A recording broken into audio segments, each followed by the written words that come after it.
Good morning everyone. Today onwards we are going to take the classes. So first of all we will take the chapter 8th, respiration and circulation, and the circulation which is most important chapter and it has a good weightage.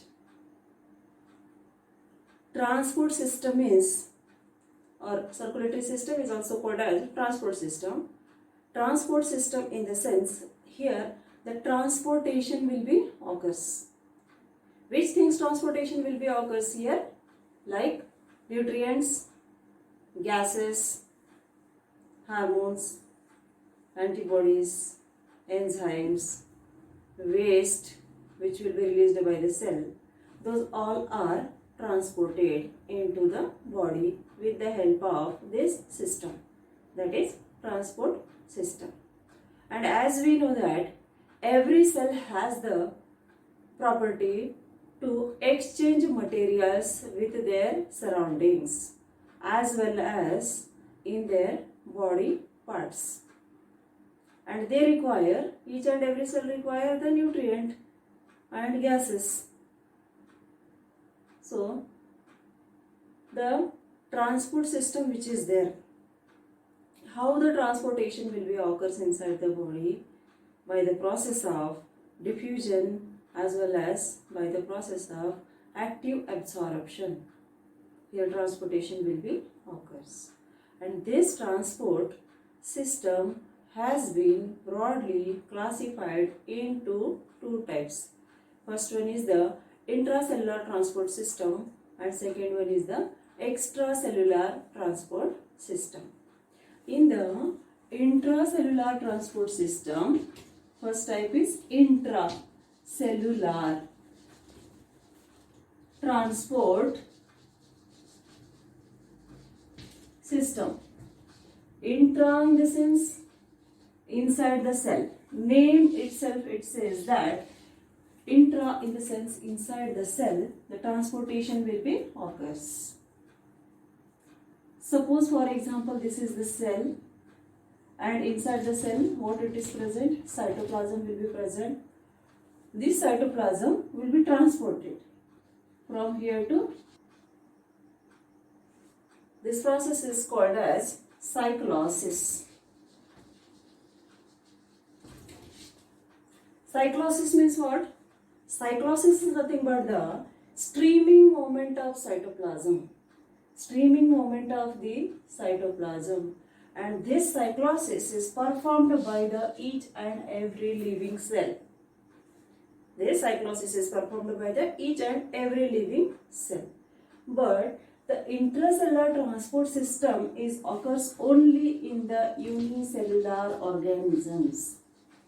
Intracellular transport system will be occurs only in the unicellular organisms, that occurs inside the cell. So it occurs inside the cell through the process of, which process? By the process of cyclosis. What is cyclosis? Cyclosis is nothing but the streaming movement of cytoplasm which occurs in each and every living cell. Next, this occurs in the unicellular organisms. Example for this is the intracellular transport system. Examples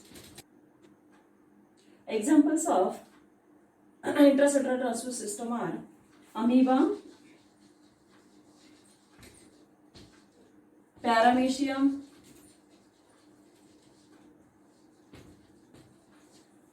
and root hairs of plant, then WBCs are the example of intracellular transport system, because it occurs in the unicellular organism. Amoeba, paramecium are the unicellular organisms. WBCs are the cells and root hairs of plant cells. So in this, the intracellular transport system will be occurs. Extracellular transport system. It is a second type of transport system. Extra means what? Outside. It occurs outside the cell. extracellular transport system which occurs outside the cell. That is,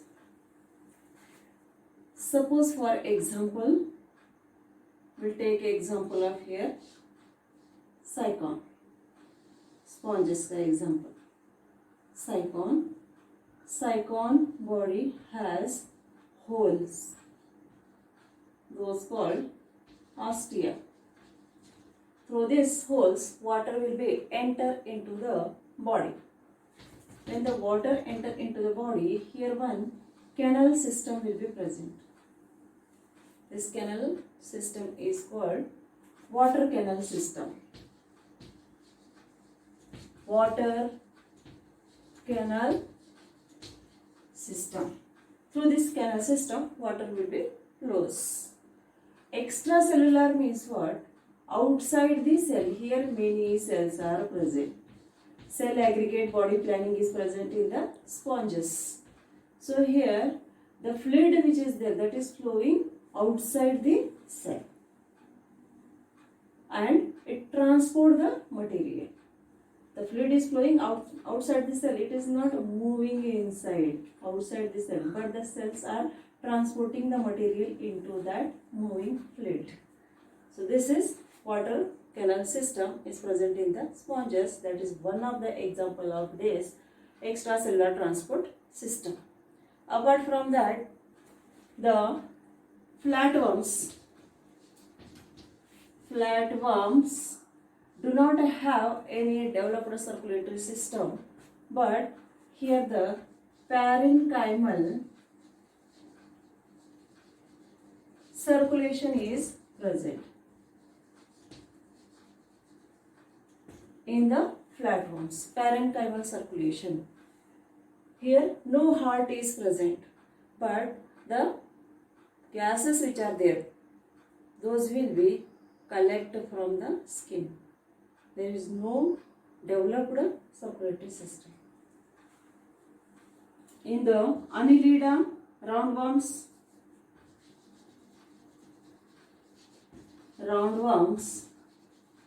they lack blood vessels. Blood vessels are not there into them, but no blood vessels present. How the circulation will be occurs? How the transportation will be occurs? By their body muscles. Body wall and muscle contraction.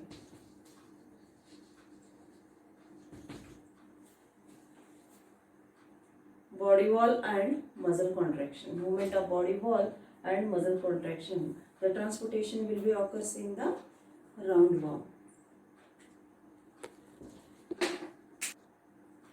Depending upon the medium of transport system is divided into two groups. First one is water vascular system and second one is the blood vascular system. Water vascular system, in that what will be happens, the water which will be enter into the body of an organisms, that will be transport the materials. Example for that are sponges and cylindrata. In the sponges, water canal system is present, and in the cylindrata, the gastrovascular system is present. Next one, blood vascular system which is there, it is present in the higher organisms, and this blood vascular system is often divided into two groups. First one, open circulatory system, and second one is the closed circulatory system. In the open circulatory system, what will be happens? Open circulatory system which is there, so open circulatory system which is there, this one will be, here do not have the blood vessels.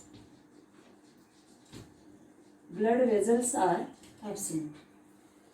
Blood vessels are absent, but the blood which is there, that will be flows into the body of an organism. Here some of the cavities are present. These are the body tissues of any organism. and the blood which is there, that will be flow openly. This blood will be flow openly. Where up to it will be flow? Wherever the spaces are there, cavities are there. So till that the blood will be flows, and this blood will become direct contact into the tissues. For example, these are the tissues. The blood which is there, that will become direct contact to the tissues. The cavities which are present here, those cavities or these tissue spaces or these cavities are called as hemocoel. Hemocoel. Hem in the sense blood, seal in the sense cavity. Hemocoel.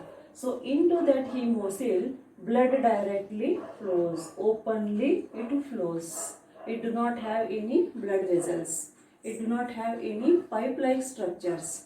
So the blood is flowing openly and it is coming direct contact into the tissues, and the visceral organs of these organisms are present into this cavities. So here the blood will become direct contact into the tissues, and the flow of blood which is there, that is very slow flow of blood, and the pressure which is present inside the blood is low. Very low pressure is present. Flowing of blood is slow and the pressure is also low. Low pressure will be present, and then in this blood no respiratory pigments. What are the respiratory pigments? Like hemoglobin, Hb, will be helps in the transportation of gases. So those are absent into this open circulatory fluid. So these are the points regarding the open circulatory system. First of all, this circulation which is present. Open circulatory system, they do not have any blood vessels and the blood will be flow openly into the cavities. Those cavities are called as the hemocoel, and blood direct come in contact with the organs because these visceral organs are present into this body cavities, and here those will become direct contact with the tissues, and the blood flow which is there, that is very slow, and the blood pressure is low, and no respiratory pigments are present into these organisms like hemoglobin. So no transportation of gases will be occurs.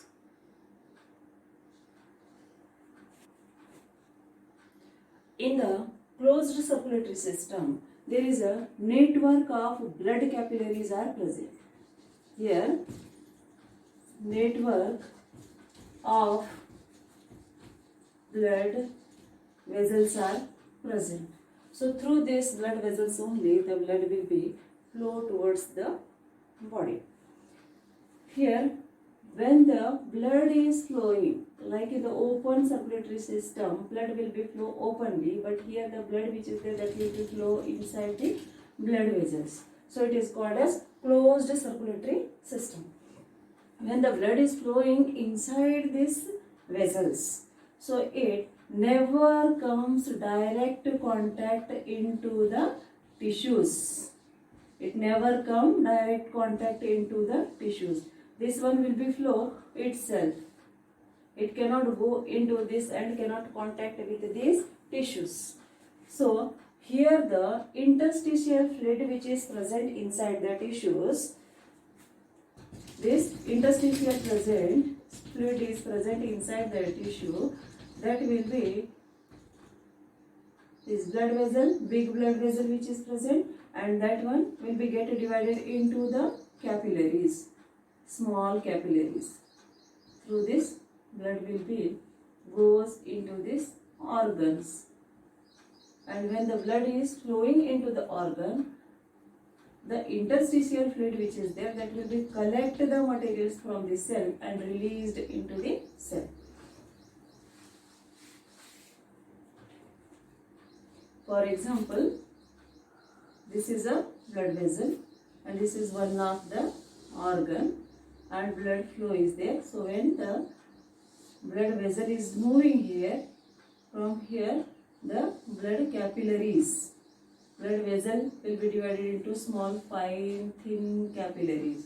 These capillary will be supply the blood to these tissues, and here many tissues are present in this organism. Here the fluid which is present here, interstitial fluid, will be released into this blood capillaries, and the nutrient which is bringing by this blood is released into this interstitial fluid itself. Means there is no direct connection between these blood capillaries and the tissues. No direct connection. So in between that, what it is there? Here the tissue fluid or interstitial fluid will be present. So that is the intermediate in between the tissue and blood capillaries. As the blood supplies and it will be comes out. So here these are the capillaries, and this is bringing the oxygenated blood. Here arteries. Arteries are divided into the capillaries, and these capillaries will be supply the oxygenated nutrient full blood and collect the unwanted material, and it is released into the vein. So this is vein. These are the capillaries,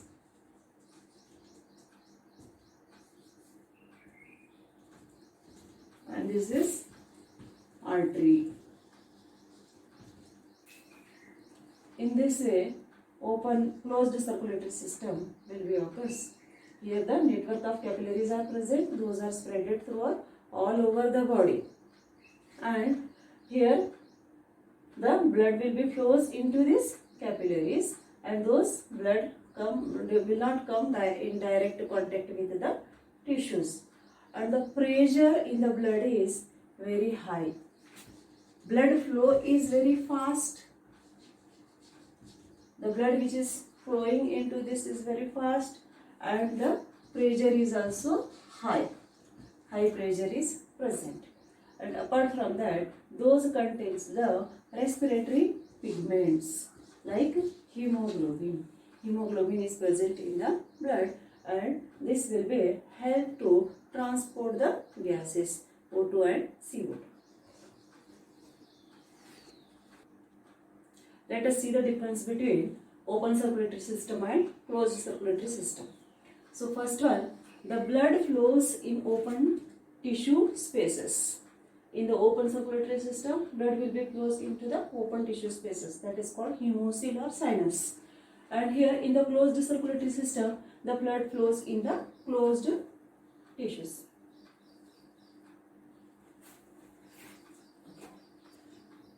In the closed circulatory system, blood flows in closed tubes. Second one, blood is in direct contact with the tissue cells in the open circulatory system. But in the closed circulatory system, blood does not come in direct contact with the tissue fluid. Exchange of materials will be takes place directly between the blood and tissue cells. Here the exchange of materials between the tissue cells and blood occurs via the tissue fluid. And blood flow is slow, blood flow is fast.